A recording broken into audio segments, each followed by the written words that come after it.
십계명 10번째 시간입니다. 오늘은 살인하지 말라라는 계명을 함께 나누겠습니다. 출애굽기 20장 13절 말씀입니다. 살인하지 말라. 아멘. 살인하지 말라는 제 6번째 계명인데요. 살인은 악의에 의해 불법적으로 사람을 죽이는 것을 말합니다. 악의에 의해 불법적으로 사람을 죽이는 것이죠.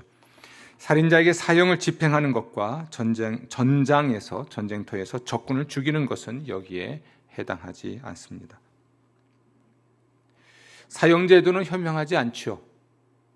또 혐오스러운 것이라 할 수 있겠습니다.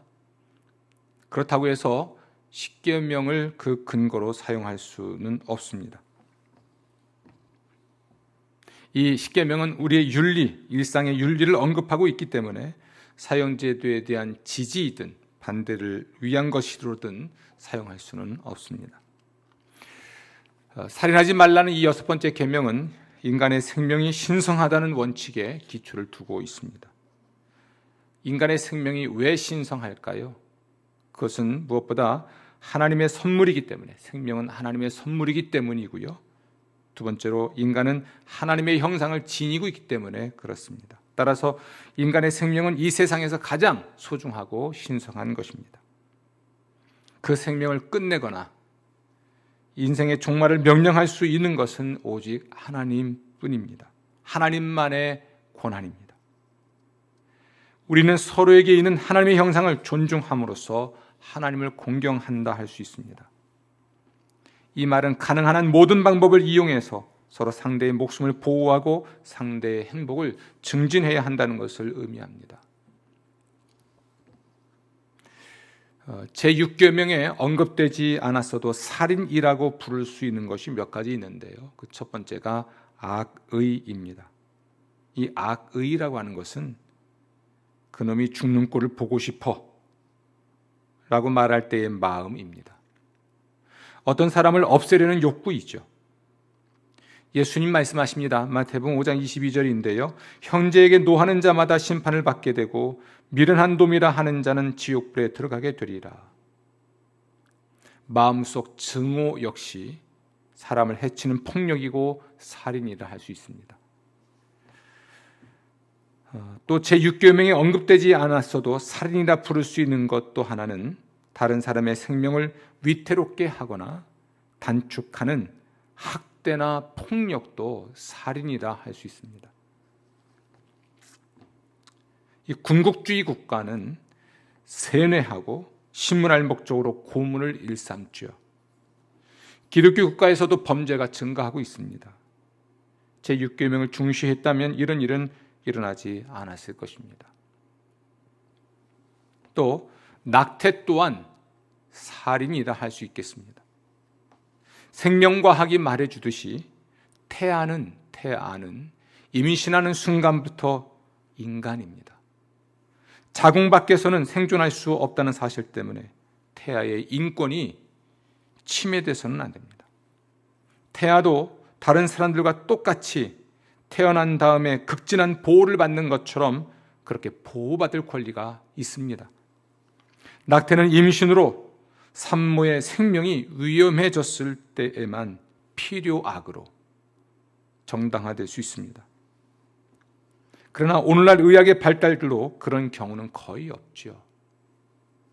다른 이유에서 낙태를 정당화하는 것은 사회악입니다. 제6계명에 언급되진 않았지만 살인이라고 부를 수 있는 또 하나는 자살과 안락사입니다. 한때 자살을 하면 하나님의 은혜가 박탈된다고 생각한 일이 있었습니다. 설령 그렇지 않다 하더라도 이 자살은 하나님의 계명을 직접 위반한 것입니다. 안락사도 마찬가지입니다.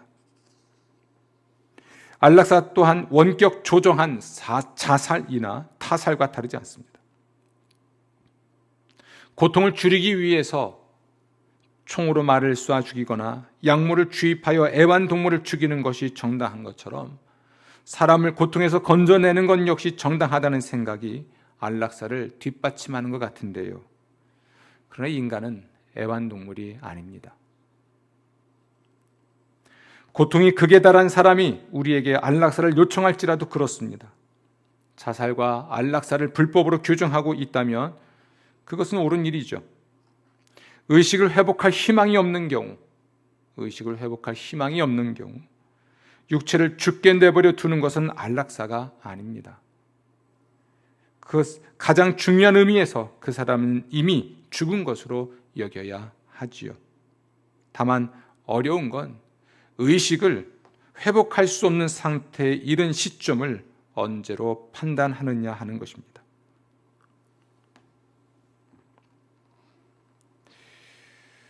범죄소설 작가들이 생각하는 것처럼, 또 우리 대부분이 경험으로 아는 것처럼 우리 안에는 분노, 공포, 시기, 탐욕, 자만, 냉담, 미움과 같은 것이 있습니다.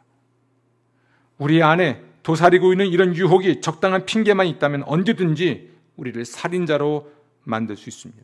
유아 학대자나 잔혹한 남편, 살인 청부업자로 만들려고 호시탐탐 기회를 노리죠.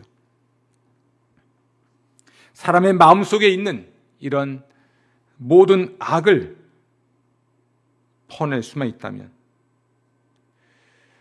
좋겠죠.